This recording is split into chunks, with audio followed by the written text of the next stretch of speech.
السلام علیکم۔ یہ واقعہ ایسے وقت میں رونما ہوا ہے جب دونوں ملکوں کے درمیان کئی ہفتوں سے سرحد پر تناؤ جاری ہے اور فریقین کی جانب سے اضافی دستے سرحد پر تعینات کر دیے گئے تھے۔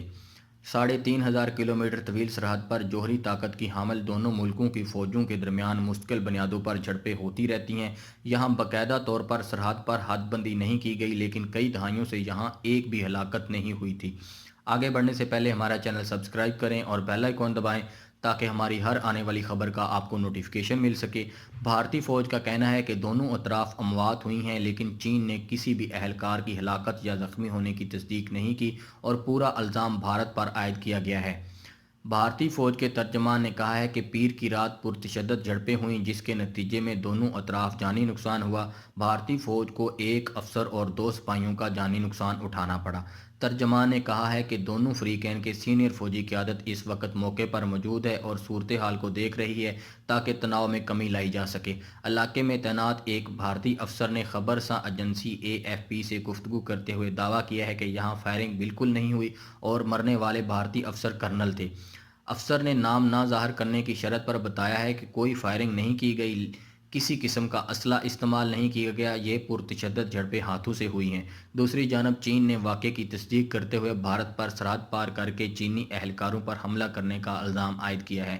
چین کی وزارت خارجہ کے ترجمان زھاؤ لیجان نے کہا ہے کہ بھارتی فوجی دستوں نے 2 مرتبہ سرحد پار کی، اشتعال انگیزی کی اور چینی اہلکاروں پر حملہ کیا جس کے نتیجے میں دونوں فریقین کی سرحدی فوج کے درمیان ہاتھا پائی ہوئی۔ بھارتی فوج کا کہنا ہے کہ یہ واقعہ تبت کے عین سامنے واقع لداخ کے علاقے وادی گلوان میں پیش آیا۔ واضح رہے کہ مئی سے اب تک جوہری طاقت کے حامل دونوں ملکوں کے درمیان تناؤ جاری ہے اور اس تناؤ میں ہزاروں فوجی دستے آمنے سامنے آ چکے ہیں، جس پر ماہرین نے انتباہ جاری کیا ہے کہ کسی بھی قسم کی محاذ آرائی خطے میں ایک بڑے بحران کو جنم دے سکتی ہے۔ 9 مئی کو بھارتی اور چینی فوجی اہلکاروں کے درمیان جھڑپ ہوئی جس میں ہاتھا پائی ہوئی تھی اور دونوں نے ایک دوسرے پر پتھراؤ بھی کیا تھا جس سے کئی فوجی زخمی ہو گئے تھے۔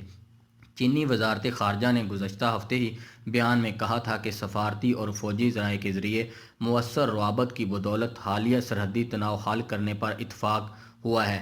بعد ازاں بھارتی وزارت خارجہ سے جاری بیان میں کہا گیا تھا کہ صورتحال کے حل اور سرحدی علاقوں میں امن یقینی بنانے کے لیے فریقین مؤثر فوجی اور سفارتی روابط جاری رکھیں گے، لیکن ذرائع اور بھارتی خبر رساں ادارے اس بات کا عندیہ دیتے ہیں کہ چین کی پیپل لبریشن آرمی نے حالیہ ہفتوں میں جن علاقوں پر قبضہ کیا ہے، بھارت نے ہار مانتے ہوئے انہیں چین کو ہی دینے کا فیصلہ کر لیا ہے۔ پیپل لبریشن آرمی کی جانب سے جن علاقوں پر قبضہ کیا گیا ہے، ان علاقوں میں شمال میں پین گونگ تسو جھیل اور اسٹریٹجک اہمیت کا حامل وادی گلوان کا اہم علاقہ بھی شامل ہے۔ میں امید کرتا ہوں کہ ہماری یہ ویڈیو آپ کو پسند آئی ہوگی۔ اپنا اور اپنی فیملی کا اور ارد گرد کے لوگوں کا خیال رکھیے۔ اللہ حافظ۔